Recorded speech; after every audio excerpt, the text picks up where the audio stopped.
गाड़ी चालक मानकर बढ़िला चिंता कारण एप्रिल 1 2026 पाखरु आउ पेट्रोल पंप रे मिलिबो नाही नॉर्मल पेट्रोल ता जगह मिलिबो E20 पेट्रोल जो इथानल रहिबो 20% एवं पेट्रोल रहिबो 80%। एही E20 पेट्रोल रो गाड़ी पई से टू व्हीलर हो किंबा फोर व्हीलर हो कौन सबु एडवांटेज डिसएडवांटेज एवं प्रिकॉशन रही जानिबा पई वीडियो को पूरा मन लगे किनी देखंतु नहले इंजिन काम करी करी केतेबेले गाड़ी रो किणा दाम ठारू अधिक टंका खर्च करि देबे जानि परिबे नाही। वीडियो आरंभ करिवा पूर्वरु चैनल रे नुआ आसीथिले चैनल को सब्सक्राइब करी किनी बेल आइकन को प्रेस करंतु एमिति नुआ नुआ इन्फॉर्मेटिव वीडियो देखिया पई। तो चालंतु जानिबा प्रथमे E20 पेट्रोल रो गाड़ी पई कोन एडवांटेज रहिछि। E20 पेट्रोल गाड़ी रे पकेवा द्वारा नॉर्मल पेट्रोल रे जेतिकी पोल्यूशन होउतला तार 90 रु 95% कमी जिवो। जदि आपनको गाड़ी 2023 एप्रिल परर ताले आपनको गाड़ी पई E20 पेट्रोल भलो कारण ता इंजिन इथानल बेस्ड इंजिन। आउ गोटे एडवांटेज होची आखु चासी मानक पई कारण इथानल तयारी करिवारे आखु मध्य दरकार पड़ी थाए। एबे जानिबा E20 पेट्रोल रो गाड़ी पई कोन सब डिसएडवांटेज रहिछि। नंबर 1 होची एथिरे इथानल 20% रहिथिबारु आपनको गाड़ी रो माइलेज 5 रु 10% कमी जिवो। नंबर 2 होची आपनको गाड़ी रे जेतिकी प्लास्टिक पाइप पार्ट्स गैस्केट सब लागिची बहुत शीघ्र खराब होई जिवो। नंबर 3 होची गाड़ी स्टार्टिंग प्रॉब्लम देखेबो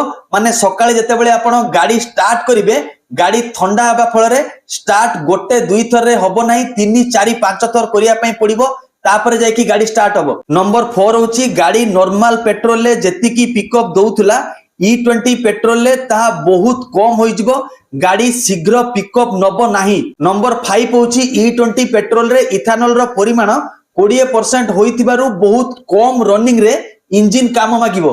नंबर 6 होची नॉर्मल पेट्रोल ले गाड़ी जेतिकी रनिंग कोला परे मेंटेनेंस मागुथिला E20 पेट्रोल ले ता ओधा रनिंग कोले मेंटेनेंस मागिबो। नंबर 7 होची गाड़ी टांकी रो नॉर्मल पेट्रोल रो परिमाण कमी गले भी किछि असुविधा होउनथिला किंतु E20 पेट्रोल जदि टांकी रे परिमाण कमी जिवो ताले असुविधा बा समस्या देखैबो गाड़ी स्टार्टिंग रे। नंबर 8 होची E20 पेट्रोल रे इथानल रो परिमाण 20% होइतिबारु जो गाड़ी 20 वर्ष चलिबा कथा बा लॉन्जिविटी 20 वर्ष बा कथा से गाड़ी रो लॉन्जिविटी 10 वर्ष होई जिवो। नंबर 9 होची गाड़ी रे प्राय इंजिन समस्या देखा देबो जदि आपनको गाड़ी 2023 एप्रिल आगर थिबो गैरेज को नहीं गाड़ी रे लागिथिबा सब पुराना प्लास्टिक रबर पाइप पार्ट्स एवं गैस्केट तुरंत चेंज करी एप्रिल 1 तारिख पाखरु तेल पकेबा आरंभ करतु। एबे जानिबा E20 पेट्रोल गाड़ी रे पकेई गाड़ी पई कोन सब प्रिकॉशन नेबा निहाती दरकार। नंबर 1 होची E20 पेट्रोल गाड़ी रे पकेला माने समय समय रे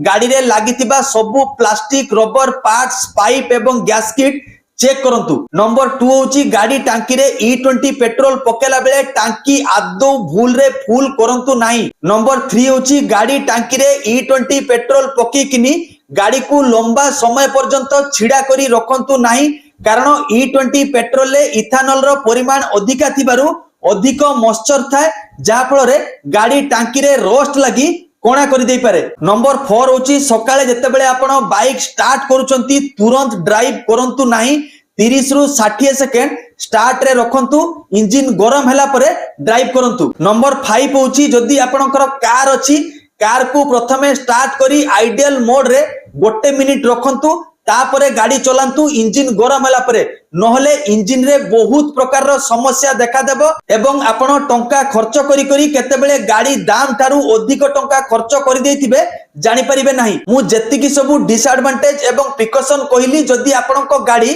2023 एप्रिल पूर्वर थिबो जदी 2023 एप्रिल परर थिबो ताले आपनको गाड़ी रे एई सब समस्या एते परिमाण रे देखा देबो नाही कारण 2023 एप्रिल पर ठारू जो भी सब गाड़ी बाहरिची से टू व्हीलर हो किंबा फोर व्हीलर हो सबु इथानल बेस्ड इंजिन। तेणु मु आपण मानकु E20 पेट्रोल रो एडवांटेज डिसएडवांटेज एवं कोन सब प्रिकॉशन नेले गाड़ी रो इंजिन भलो रहिबो गाड़ी रो लॉन्जिविटी बढ़िबो एवं टंका खर्च करिबा को पड़िबो नाही सबु तथ्य जणे देली एवं आपण एई सबु जिनिस प्रति निहाती ध्यान देबे जदि गाड़ी को भलो सुरक्षित एवं लॉन्ग लास्टिंग रखिया पई चाहुचंती। एई सबु तथ्य दबार मूल कारण होची गोटे गाड़ी किणिला बेले केते कष्ट करी गाड़ी किणा जाई थाए से लोन करी हो कि डायरेक्ट टंका दी हो जे किणी थाए से ही जानी थाए तेणु वीडियो को बहु मात्रा रे शेयर करी समस्त को सचेतन करांतु जेमिति केही भी गाड़ी चालक असुविधा रे न पड़ंतु। वीडियो भल लागिले गोटे लाइक करिवे